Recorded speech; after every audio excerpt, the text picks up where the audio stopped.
गांव के मंदिर के पास एक बूढ़ी औरत रोज बैठी रहती थी। उसका नाम कोई नहीं जानता था, लेकिन सब उसे माई कहकर पुकारते थे। माई वहां आने वाले हर भूखे को खाना खिलाती। कुछ राहगीर और मजदूर वहां से गुजर रहे थे। माई धीरे धीरे सबको बुलाती है। अरे पंडित जी, दूर से आए हो, पहले कुछ खा लो बेटा, खाली पेट पूजा नहीं होती। बेटा, दिन भर की मेहनत के बाद कुछ खा लो, मेहनत कश हाथों को भूखा नहीं रहना चाहिए। माई, रोज रोज तुमसे लेना अच्छा नहीं लगता।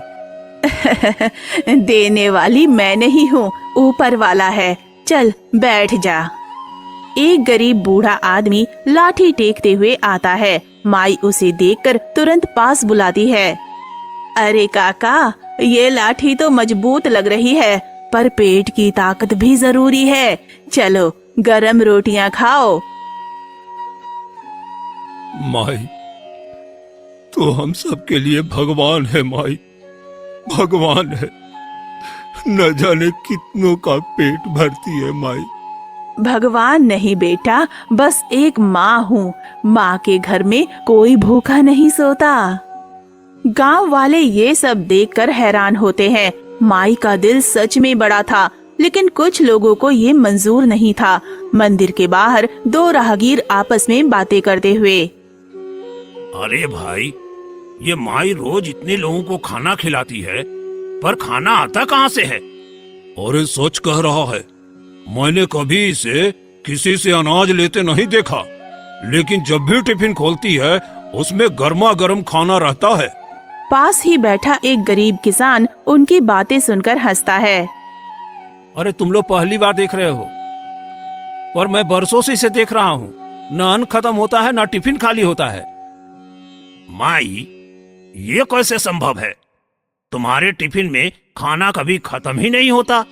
माई हल्की मुस्कान के साथ टिफिन को थपथपाते हुए कहती है, बेटा, जब देने वाला सच्चे दिल से देता है तो लेने वालों की कमी नहीं रहती, और जहाँ सच्चा प्रेम होता है वहाँ कमी भी नहीं होती।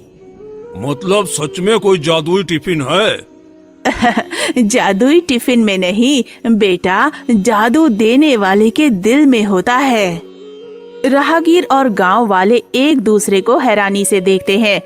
अब तक जिसे वे साधारण बूढ़ी औरत समझ रहे थे, वो कोई रहस्य लिए बैठी थी। ये खबर पूरे गांव में फैल गई। गांव की चौपाल पर कुछ लोग आपस में बातचीत कर रहे हैं। अरे भाई, मैंने अपनी आंखों से देखा है, माई टिफिन खोलती है तो उसमें हर बार गर्मा गर्म खाना रहता है। ना कोई अनाज लाती है, ना कोई पकाने की गंध आती है, फिर भी टिफिन कभी खाली नहीं होता। अरे कहीं ये कोई माया जाल तो नहीं? ये कैसे हो सकता है कि खाना खत्म ही न हो? अरे मैंने खुद खाने की कोशिश की है। रोटियां ताजी, सब्जी स्वादिष्ट और मिठाई तो जैसे अभी अभी बनी हो। लेकिन जब मैंने टिफिन चुराने की सोची तो कुछ भी नहीं मिला। टिफिन एकदम खाली था। गांव के लालची जमींदार को ये बात सुनकर शक होता है। वो अपने कारिंदों को बुलाता है। अगर सच में ऐसा टिफिन है तो वो मेरे पास होना चाहिए। जाकर पता लगाओ कि ये सब क्या है। रात को दो आदमी चोरी छुपे मंदिर के पास जाते हैं, जहां माई अपने टिफिन के साथ बैठी होती है।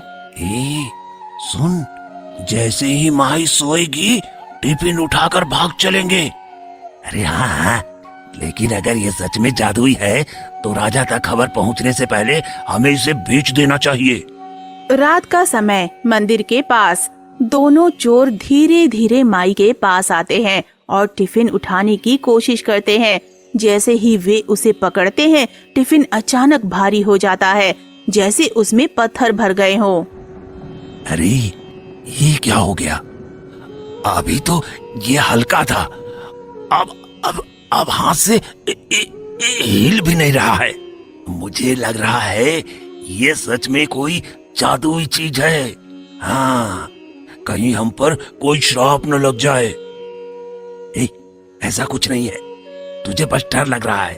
चल एक साथ जोर लगाते हैं। हाँ, चल जा। दोनों मिलकर पूरी ताकत लगाते हैं, लेकिन टिफिन हिलता तक नहीं। पसीने से लथपथ वे एक दूसरे को घबरा कर देखते हैं। तभी माई हल्की हंसी हंसती है। बेटा, जो चीज लालच से उठाई जाए वो कभी हाथ नहीं आती। देने की आदत डालो, तभी कुछ पा सकोगे। भाई भाई, मुझे तो लग रहा है कि हमें भाग जाना चाहिए। ये कोई साधारण टिफिन नहीं है। हाँ हाँ, भागते हैं। चल चल चल चल, भागते हैं, वरना कहीं टिफिन हमें ही न खा जाए। चल। दोनों चोर डर के मारे मंदिर से भाग जाते हैं और जमींदार की हवेली पर जाते हैं। जमींदार आलीशान पलंग पर बैठा हुक्का पी रहा होता है। तभी दोनों चोर हांफते हुए अंदर आते हैं। उनके चेहरे पर डर साफ झलक रहा है। मालिक मालिक, अरे वो टिफिन सच में जादुई है। हमने उसे उठाने की कोशिश की, लेकिन वो इतना भारी हो गया कि हिल भी नहीं सका। हाँ मालिक, हमें ऐसा लगा जैसे टिफिन ने खुद को जमीन से जोड़ लिया हो। और माई मुस्कुराकर हमें देख रही थी, जैसे उसे सब पता था। जमींदार हुक्के का धुआं छोड़ता है और गुस्से से उनकी तरफ देखता है। कायर कहीं के, तुम दोनों डर के मारे भाग आए। एक बूढ़ी औरत और एक टिफिन से हार गए। अरे नहीं मालिक, आप हमारी बात मानिए। ये कोई साधारण चीज नहीं है, ये सच में जादुई है। हाँ। बेवकूफ, मुझे कहानियां मत सुनाओ। लगता है तुम दोनों निकम्मे हो गए हो। चलो भागो यहाँ से, अब जाओ भी यहाँ से। चोर घबरा कर एक दूसरे को देखते हैं और वहाँ से भाग जाते हैं। जमींदार कुछ देर सोचता है और फिर ये मूर्ख चोर डर कर भाग गए, लेकिन मैं जमींदार हूँ। मेरे लिए कोई चीज नामुमकिन नहीं है। अगर सच में ये टिफिन कभी खाली नहीं होता तो इसे हासिल करके मैं सबसे बड़ा धनवान बन जाऊंगा। अब ये टिफिन मेरा होगा, चाहे कुछ भी करना पड़े। आधी रात का समय, चांदनी रात। जमींदार चुपके से मंदिर के पास आता है। माई गहरी नींद में सो रही होती है। वो दबे पांव टिफिन की ओर बढ़ता है और उसे उठाने की कोशिश करता है। अरे ये दोनों निकम्मे चोर तो डर गए। अरे लेकिन मैं जमींदार हूँ, जमींदार। ये टिफिन अब मेरा होगा। जैसे ही वो टिफिन को छूता है, टिफिन अचानक और भारी हो जाता है। जमींदार दोनों हाथों से जोर लगाता है, लेकिन टिफिन टस से मस नहीं होता। वो पूरा जोर लगाता है, पसीने से तर हो जाता है, पर टिफिन वैसे का वैसा रहता है। तभी माई की आवाज आती है। क्या हुआ जमींदार बाबू, क्या टिफिन नहीं उठा पा रहे? जमींदार चौंक कर पीछे हटता है। माई धीरे धीरे उठकर बैठ जाती है। उसके चेहरे पर वही रहस्यमयी मुस्कान है। माई, ये टिफिन मुझे क्यों नहीं मिल रहा? आखिर इसमें क्या है? बेटा, लेने वालों के लिए ये पत्थर है, लेकिन देने वालों के लिए ये अमृत से भरा रहता है। जब तक तेरी नियत में स्वार्थ रहेगा, ये तेरा नहीं हो सकता। जमींदार सिर झुका लेता है। पहली बार उसे अपनी गलती का एहसास होता है। जाओ, आज से दूसरों को देने की आदत डालो। तेरा जीवन खुद ब खुद सुखी हो जाएगा। सुबह का समय, जमींदार अपनी हवेली के बाहर खड़ा है। गांव वाले उसे घेर कर खड़े हैं। सबके चेहरे पर आश्चर्य है। कल तक जो जमींदार केवल अपने लालच के लिए जाना जाता था, आज उसकी आंखों में एक नई रोशनी है। वो माई के चरणों में झुका खड़ा है। भाइयों और बहनों, मैंने अब तक सिर्फ खुद के लिए सोचा, लेकिन माई ने मुझे सिखाया है कि असली धन बांटने में है, छीनने में नहीं। आज से मेरा धन सिर्फ मेरा नहीं, बल्कि पूरे गांव का होगा। गांव वाले आपस में फुसफुसाते हैं। कुछ को यकीन नहीं होता तो कुछ खुश होते हैं। तभी जमींदार अपने खजाने से अन्न निकालकर भूखों में बांटने लगता है। ये देखकर गांव के बुजुर्ग और बच्चे भावुक हो जाते हैं। अरे, ये सच में जमींदार है जो कभी एक पैसा भी किसी को न दे, वो अब खुद खाना बांट रहा है। अरे भाई, माई का टिफिन सिर्फ खाने के लिए नहीं बल्कि सीख देने के लिए भी है। ये खबर जल्दी ही महल तक पहुंच जाती है। दरबार लगा हुआ है। राजा अपने सिंहासन पर बैठा है। उसके आसपास मंत्री और दरबारी बैठे हैं। अचानक एक सैनिक तेजी से अंदर आता है और सलाम करता है। महाराज, एक अजीब घटना घटी है। गांव के जमींदार, जो अब तक अपनी कठोरता के लिए जाना जाता था, अचानक बदल गया है।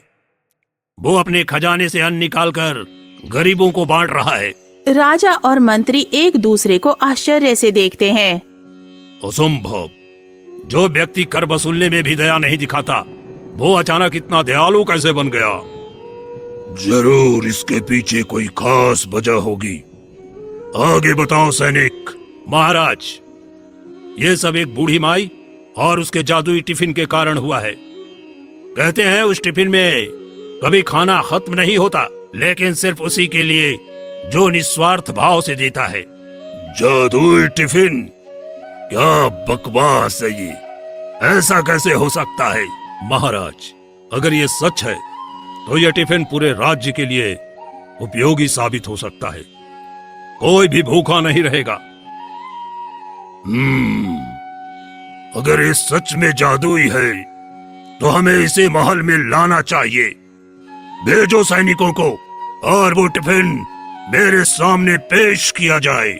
सैनिक गांव की ओर रवाना होते हैं। माई मंदिर के पास बैठी मुस्कुरा रही होती है, जैसे उसे सब पता हो। सैनिक उसके पास पहुंचते हैं। ए बुढ़िया, राजा ने हुक्म दिया है कि तू अपना टिफिन हमें दे दे। इसे दरबार में ले जाना है। बेटा, ये टिफिन किसी लालच या हुक्म से नहीं चलता। इसे ले जाने से कुछ नहीं होगा। बेवकूफ औरत, ये राजा का हुक्म है। इसे चुपचाप सौंप दे, वरना जबरदस्ती करनी पड़ेगी। माई टिफिन को आगे बढ़ाती है। सैनिक उसे उठाते हैं, लेकिन जैसे ही वे दरबार में पहुंचते हैं और राजा टिफिन खोलता है, वो पूरी तरह खाली होता है। ये क्या मजाक है? तुम लोग इसे जादुई कह रहे थे और ये तो बिल्कुल खाली है। सैनिक सहमे हुए एक दूसरे को देखते हैं। दरबार में सन्नाटा छा जाता है। कोई कुछ कहने की हिम्मत नहीं करता। बोलो, क्या यही वो चमत्कारी टिफिन है जो कभी खाली नहीं होता? क्या तुम सबने मुझे मूर्ख बनाने की योजना बनाई है? सैनिक कांपते हुए सिर झुका लेते हैं। तभी महामंत्री आगे बढ़ता है। महाराज, हमने खुद देखा था कि यह टिफिन माई के हाथों में खुलता था और उसमें हमेशा गर्मा गर्म भोजन रहता था। तो फिर हमारे हाथों में क्यों नहीं खुला? तभी दरबार के द्वार पर हलचल होती है। बुजुर्ग बुढ़िया माई धीरे धीरे अंदर आती है। सभी की निगाहें उसी पर टिक जाती हैं। महाराज, ये टिफिन लालचियों के लिए जादुई नहीं होता। ये सिर्फ उनके लिए खुलता है जो बिना स्वार्थ के दूसरों को खिलाते हैं। मैं इसे अपने राज्य के भले के लिए चाहता हूँ, ताकि कोई भी भूखा न रहे। क्या ये गलत है?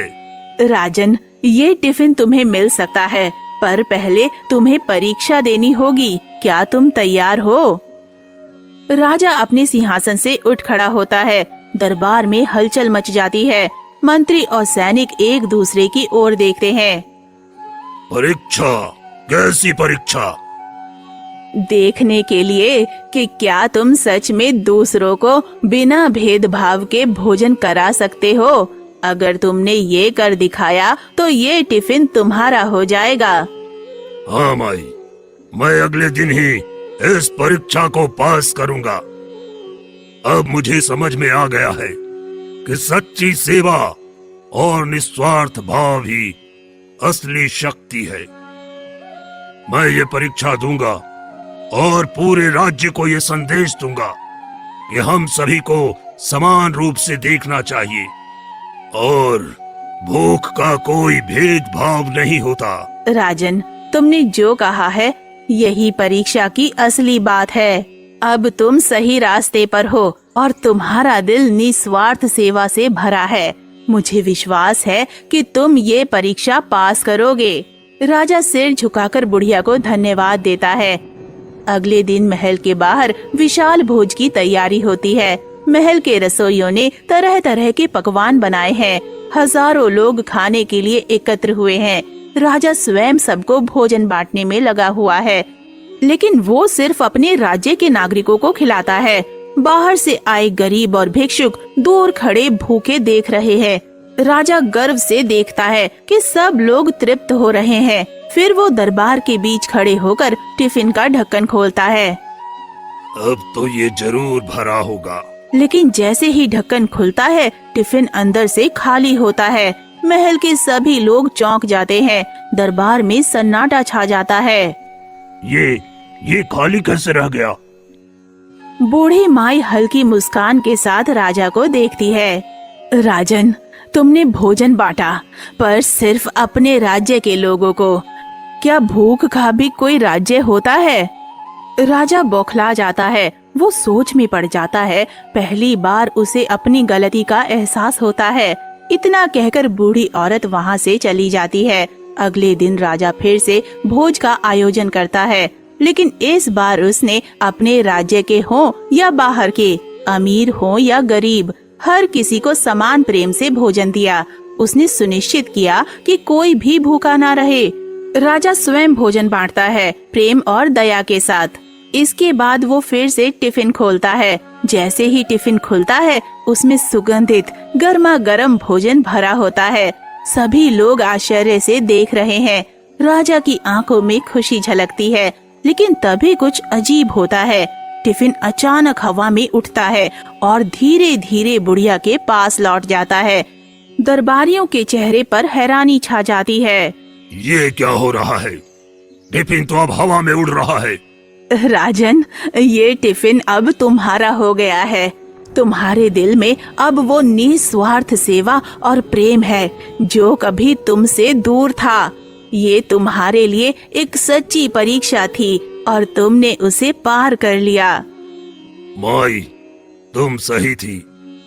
मुझे अब समझ में आया कि असली शक्ति खुद को दूसरों के लिए समर्पित करने में है, न कि केवल अपने लिए। राजा ने सिर झुकाकर माई का आभार व्यक्त किया और फिर उस दिन के बाद राज्य में भूख और भेदभाव का कोई स्थान नहीं रहा। राजा ने सबको समान प्रेम और दया से देखा और उसका राज्य सच्चे सुख और समृद्धि से भर गया।